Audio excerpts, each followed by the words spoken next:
เคสบายดีมาเนี่ยกินกับปุ้นแล้วก็มีข้าวกำแล้วก็มีกะปิกาไก่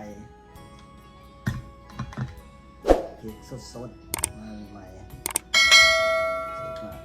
ร้านใหม่มียังกินดอกกินกับปุ้นนี่แหละเดี๋ยวจะกินลาบกินก้อยกินซีเรียสบุ้มนี่มาเลยบ่ฮักบ่ว่าเจ้าดอกคำแพง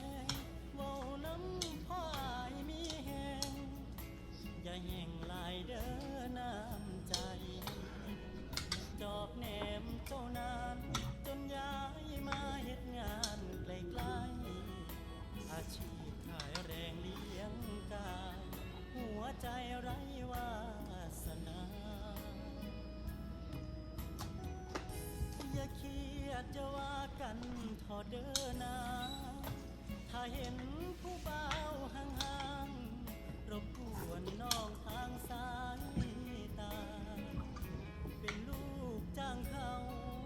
งานหลายเจ้านายเขาว่าทางออกคือลอยสมตา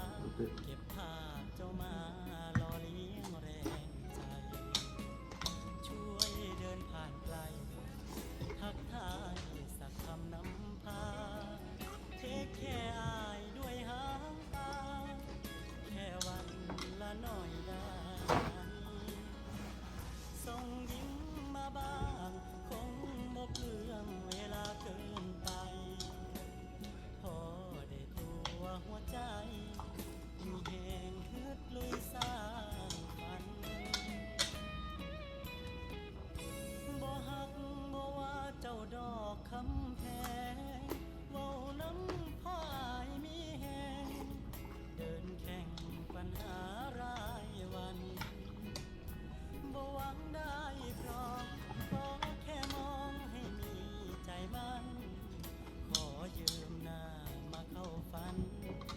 แค่นั้นก็เป็นบุญ